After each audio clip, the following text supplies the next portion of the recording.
Dua të vijoj bisedën me Charles për një temë krejt tjetër, po t'jeve do na shoqërosh në studio dhe në çdo moment që mendon apo ke diçka për të shtuar, patjetër mund bësh pjesë e bisedës. Charles, thank you very much for being here today. Faleminderit që je me ne. Charles është ekspert i lartë i Partisë Republikane dhe në fakt ne kemi mundësinë dhe fatmirësisht që e kemi në studio në mënyrë të kuptojmë diçka më tepër se çfarë është duke ndodhur me Trump dhe me drejtësinë, duke qenë se kohët e fundit është folur shumë për problemet, për plasjet që ka, po mbi të gjitha se sa mund të pengohet Trump për të rikandiduar edhe një herë tjetër për të kthyer në shtëpinë e bardhë. Charles, what is happening with Trump today, with the justice and with everything that is against him? Çfarë është duke ndodhur me Trump sot që ka dhe drejtësinë dhe duket se gjithçka tjetër kundër tij? Earlier this month, President Trump was charged with 37 counts of removing highly classified information from a secure facility. Okay, Charles është duke bërë një përmbledhje të asaj që ne edhe kemi komunikuar në lajmet në Euronews, çka do të thotë që i është bërë me dije më herët gjatë këtij muaji Trump, gjithçka për të cilën akuzohet 75, në mos gaboj, është numri i padive që janë ndaj tij, okay? When presidents leave the office, they have the ability to take information and declassify them. And presidents and high people with security clearances have the ability to do this. And as president of the United States, he has the ability to do this. Tell me something. Sorry for interrupt you. What did they found at his house? Çfarë gjetën në shtëpinë e Trumpit, sepse pati një kontroll në një periudhë që pati një jehon të madhe? Files, information, reports that were classified. Just routine information. Thjesht informacione rutin, nothing special. Nothing special, but we classify a lot of information. Okay, janë klasifikuar një sër informacionesh të mëdha. Were they important for the security of the country? A ishin ato të rëndësishme për sigurinë e shtetit? We're not sure exactly what is in the material and what's not. A lot of it is still is information that he can see, but we can't see. Okay, shumë nga ato informacione janë ato që ata mund të shohin, por ne jo, normalisht. Janë informacione sekrete që ka pasur ish presidenti i Shtetit Bashkuar të Amerikës në panesën e tij. Why did he took that information and those files in his own? Is it especially for Donald Trump or everybody does this? A është ky një veprim që e bëri Trump vetëm apo e ka bërë çdo ish president duke marrë këto dosje në shtëpi? Every president in recent time has, when they've moved out of the White House, once they've left, have taken information with them. So it's the information is it any different for what Donald Trump did versus what Barack Obama did, what Bill Clinton did, Barack Obama dhe pra ish president të tjerë të cilët kanë bërë të njëjtën gjë, madje edhe George Bush apo edhe Joe Biden? And Joe Biden too. And this is the big question is why is Donald Trump being treated differently or being prosecuted in a time when all the other people didn't do it? Kjo është pyetja më e madhe që kemi, thot Charles, se pse po veprohet ndryshe me të nga çka ndodhur me precedent të mëparshëm. Why? And that's the question, and this is what Donald Trump is saying is I have the right and the ability. Kjo është pyetja dhe këtë po thotë dhe Trump që unë kam të drejtën time to declassify this and take this with me as did këto informacione për cilat I kam marrë me vete. Previous presidents. Why are you going after me dhe ish presidentët e tjerë, pse po më përndiqni vetëm mua ligjërisht dhe jo presidentët e tjerë. Do you think he is going to be president again with everybody against him and even with the justice against him? A mendoni që do të jetë ai president edhe një tjetër I Amerikës duke pasur këdo kundër, madje edhe drejtësinë amerikane? The minute Donald Trump ran for office and eventually sworn in as the president, he has had left-wing organizations within the government and outside of the government try to take him down. None of these have stuck. Edhe më herët, kur ai ka dashur të kandidoj, ka pasur këdo kundër, madje duke numëruar një sër institucionesh apo personash të cilët nuk e kanë dashur kandidimin e tij dhe ai ja ka dalë. Donald Trump has been able to withstand all of these, and in fact, he's come out stronger. He's come out stronger as a result of this because now the American people are seeing the double standard and the hypocrisy within our intelligence services. Mënyrën e dy standardeve me cilat po gjykohet Trump nga ish kundërshtarët e tij. How is it going everything with Trump and DeSantis? Who is more favorite about? I think a lot. Kush më I preferuar, sepse gara e vërtet që fillimisht ka Trump është me DeSantis për të shkuar më pas e për të garuar për kreun e presidencës. What's happening now is Republicans are seeing an exposed Justice Department and Republicans everywhere are backing up Trump. So Ron DeSantis is calling out the Justice Department for being biased against Trump. Do you think it's going to be a boomerang, everybody against Trump and the Republicans and everybody will support him? I think that's what's happening. A do të ketë një bumerang pra fakti që drejtësia amerikane dhe kushdo në fakt në politikë po e sulmon Trumpin do bëjë që populli kryesisht dhe jo vetëm republikanët ta mbështesin atë?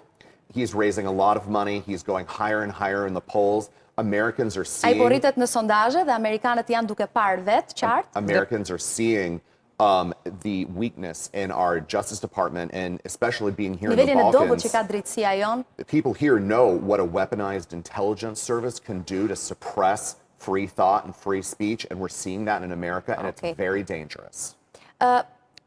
Evi, in fact, ajo që më bën përshtypje, I want just... You're very good, by the way. And between communicating and translating, you're doing a great job. You really are. Atëherë, duhet të bëj një pyetje Evit përpara se të vijoj me Charles. Si ka mundësi që kthehet në bumerang kur ke të gjithë kundër? Nuk është se i ka të gjithë kundërt, i ka të gjithë kundër në mënyrë të padrejtë. Faktorët e rëndësishëm për të marrë pjesë në zgjedhje. Në mënyrë të padrejtë. Domethënë kjo është qeveria dhe administrata e Joe Bidenit që mendoj që ka filluar që me Obaman, që në 2016-ën, që kur filluan me Russian Hawks, që i thonim ne që ka filluar, ishin ata që kishin ngelur nga administrata e Obamas dhe për mendimin tim është po njëjta dorë mbas Joe Bidenit tani për të ndaluar. Po. Dhe sigurisht që ke atë pjesë të Kongresit ku bëjnë pjesë Pelosi, gjithë ata të demokratët, dhe nuk kanë ndaluar kur së bëri këtë. Tashmë momentalisht në Kongres shtëpinë e ulët, ne kemi shumicën, në Republikanët kanë shumicën dhe ata kanë filluar ta investigojnë, domethënë gjithë që po i bëjnë Trumpit, por domethënë nuk është se i ke të gjithë kundër. Çfarë po ndodh është që kur ti flet për këtë boomerang, çfarë po bëjnë ata që sa herë i shkojnë mbas Trumpit, rritet në sondazhe pra. Po përveç asaj, fillojnë dhe mbështetësit e DeSantis dhe mbështetësit e disa të tjerëve të shkojnë nga Trump, se është e pamundur që ti shikon dikë që persekutohet në këtë farforme dhe mos reagosh.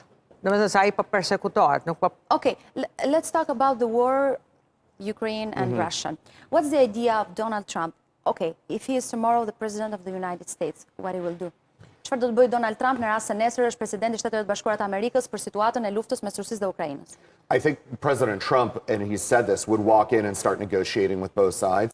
Do të ulet për të folur dhe të negociojë me të dy palët. Hates the most are gjë që ai people urren më dying. shumë është që njerëzit po vdesin çdo ditë. And people dying on both sides. So I Dhe po think vdesin nga that të he dyja would try krahat to të faktë në have Rusi dhe në a Ukrainë, kështu që negotiated ajo që do të bëjë është të ulet, të negociojë dhe fillimisht të ndalen këto vrasje. And then aggressively get involved with negotiations to end the conflict. And right now, there's just money being thrown at both sides, but there's no Ajo që solution po to ndodh the është se po conflict. hidhet para në fakt në të dy kahet për të mbështetur njërin palë apo tjetrën, por ajo që po ndodh është që çdo ditë po vdesin njerëz dhe nuk po arrihet një negocim mes të dy palëve, qoftë me Rusin po ashtu dhe me Ukrainën. And if you remember, Donald Trump is Dhe the nëse only kujtoni, Donald Trump është i president vetmi within president recent times to have never started a war as i cili president of the United States. asnjëherë në fakt nuk ka nisur një luftë si presidenti i Shteteve të Bashkuara të Amerikës.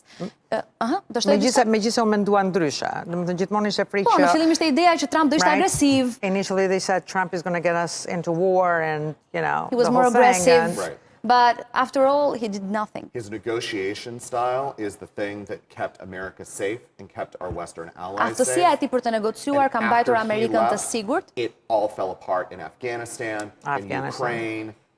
This is all Pra ka ditur të qetësoj situatën, duke qenë një negociues mjaft i zotit të mbajë të sigurt shtetin amerikan, por mbi të gjitha edhe të sigurojë qetësi në vende të ndryshme siç është Afganistani apo edhe Ukraina.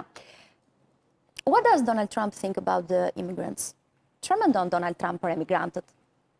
Donald Trump has consistently said and reinforced, and I take pride in this in America, that we accept more immigrants into our country than any other country does. Trump gjithmonë ka pranuar që ne jemi shteti i vetëm që presim më tepër emigrantë se çdo shtet tjetër në botë. But it needs to be legal and it needs to be controlled. Por kjo gjë duhet bëhet në mënyrë ligjore dhe të kontrollohet. And the problem is that Donald Trump made it very clear do not come to the United States illegally. Mos e jani We are not në going to mënyrë let jo you ligjore in. në Shtetet e Bashkuara të Amerikës, sepse kështu nuk bëheni në Shtetet Amerikanë. Democrats and Joe Biden have stepped back Demokratët dhe from Joe that, Biden janë tërhequr nga kjo. and they're letting people in without knowing Dhe who ata they po lënë në are fakt or persona where të they're futen në going. Shtetet e Bashkuara të Amerikës pa ditur se kush janë, çfarë po bëjnë dhe se ku jetojnë dhe ku rrinë në fakt në Shtetet e Bashkuara të Amerikës. And Donald Trump was able to do this without How will he control shooting everything? guns, without killing people without deploying Kjo gjë bëhet tani në fakt kemi things. diskutuar edhe në program bashkë. Kjo është një politikë që ndiqet kryesisht nga Trump, të paktën që ka pasur si ideologji dhe kur ka qenë president më herët, për të kontrolluar persona të cilët mund të sjellin akte jo pozitive për shtetin, pra persona që vrasin me armë, persona që vjedhin apo mund të sjellin edhe drogën në Shtetet e Bashkuara të Amerikës. Kjo është ideja, pra për të mbajtur të kontrolluar dhe për të përzgjedhur se kush hyn në shtetin tim. Kjo është ideja. Evi, a e ka dëmtuar qasja e tij me emigrantët Trump apo e ka forcuar? A është një vend më i pasigurt Amerika sot? Sot është, sepse vetëm vjet u futën 1 milion imigrantë jo ligjor nga South Border, nga kufiri i jugut të Amerikës, dhe shumë nga këta janë njerëz që janë dënuar më parë në Amerikë. Latin vinë kryesisht? Latin kryesisht, po janë dhe njerëz që kanë qenë në burg përpara dhe me që nuk janë Amerikan këta i kthejnë, i deportojnë, domethënë janë njerëz me një histori kriminale të llaftarshme. Tashti e ka dëmtuar, unë se kam kuptuar kur thonë që Trump është kundër emigrantëve, se Trump është martuar 2 herë me emigrantë. Që t'jemi të qartë, me njerëz që të dy gratë He's been married twice with the immigrants, so... Right. Eastern Europe, yeah, as a matter of fact. Për që ase para që ka pasur dokumentat më stadion fillimisht dhe mbasi u martuan ka marrë dokumentet, po mund të jetë e njëjta situatë me të dytë, me Melanin, e kam fjalën. Domethënë, nëse ka një person që kupton aksentet e huaja është Trump, sepse është mësuar me aksentet e forta, sidomos të Eastern European. Pra thjesht kërkon ligjore, gjithçka. Ai thot ligjore për një arsye. Në radhë të parë ai ka një gjë që thot, duke bërë ligjore ne sjellim truri në kuptimin njerëz të zgjuar. Ai do t'i hapi derën njerëzve që kanë një potencial dhe thot, pse ti lëm ne potencialet në Indi apo në Europë, kur unë mund t'i jap gjithë benefitet dhe të vi në Amerikë. Domethënë që është gjë shumë e zgjuar. Po tash ai kur ti shef 1 milion njerëz që vinë brenda vite, vetëm vjet, dhe shumica e tyre janë me një histori kriminale, as ne emigrantët ligjor nuk i duam ata, sepse në radhë të parë që na japin ne reputacionin shumë të keq, më kupton, por ne vuajmë po ai sa vuajnë amerikanët. Njerëzit nuk e kuptojnë Donald Trump kur vjen puna tek emigracioni dhe është gabim shumë i madh për mendimin tim. Why Trump has to win against DeSantis? Pse Trump duhet fitoj përballë DeSantis? Donald Trump is singularly qualified to take on the forces that are trying to hold America back, that are... Trump e ka fuqin për të ndaluar të gjitha ata persona ose forca që po kërkojnë ta kthejnë Amerikën prapa. That are trying to keep the status quo in place that keeps America weak and that lets... Ata që po përpiqen ta lënë Amerikën të jetë e dobët. An international community weaken our resolve to call out things for good in the world. Dhe ndërkombëtarisht ne kemi forcën dhe fuqinë për të kontrolluar gjithçka që të shkojë mirë për botën kryesisht. Dhe normal që i referohet asaj që ndodh mes Rusisë dhe Ukrainës. What's the strongest part of Trump? Good negotiations and cilat janë pikat më të forta të Trump? Negociatori mirë dhe a strong will. When he goes after something, he believes in it, and he's not somebody who's going to back down in the face of people telling him otherwise. He has a really good heart and a mental direction, and most importantly, even though he's very wealthy and been very successful, he understands the concerns of the common person in America in a way that no other politician does. E rëndësishme është që është dhe mirë me shëndetin, kam përshtypjen se me Biden janë duke folur shumë për... Është shumë i fortë, është shumë në formë ekselente dhe mendjen e ka një energji fantastike që e ndjen në dhomë faktikisht. I'm talking about his energy, usually, because we're talking about his health. Because we've seen Joe Biden... që kemi pasur për shumë evente, ndonjëherë nxjerrin individ të tjerë, surrogates, e ke parasysh që të flasin fillimisht, dhe asnjë nuk ka energjinë e Donald Trump. Donald Trump ka një energji të llaftarshme dhe ajo e mban në këtë luftë, sepse momentalisht është luftë. Dhe atja kanë thënë që shumë gjëra mund të hikin, mund të ndalojnë gjithë të gjërat e gjykatës, të drejtësisë, nëse ai e lë kandidaturën, dhe ai ka thënë në mënyrë absolute jo. Domethënë kjo është... Ne të shkojmë deri në fund, po. Po edhe duhet të shkoj, sepse unë kam idenë që do e fitoj, dhe janë akuza absurde. Të njëjtën pyetje kam për Charles. Will Donald Trump be again the president of the United States? If things are moving the direction they are now, I believe he's going to be... Nëse gjërat lëvizin në të njëjtin linjë që janë aktualisht, unë besoj që ai do të jetë presidenti. Number 47. Në fakt është era dytë, kështu që apo e fiton numrin edhe në momentin që ka pasur një pauzë. No, shkallon të 27, se 26 tani është fatkeqësisht Joe Biden. Okay. Thank you very much for being here today. Faleminderit shumë, Evi, se je shumë e dashur dhe mirë pritur gjithnjë. Faleminderit shumë. Edhe kur ke për të bërë komente të forta siç janë kryesisht. Po për atë më ti prandaj më fton. Faleminderit.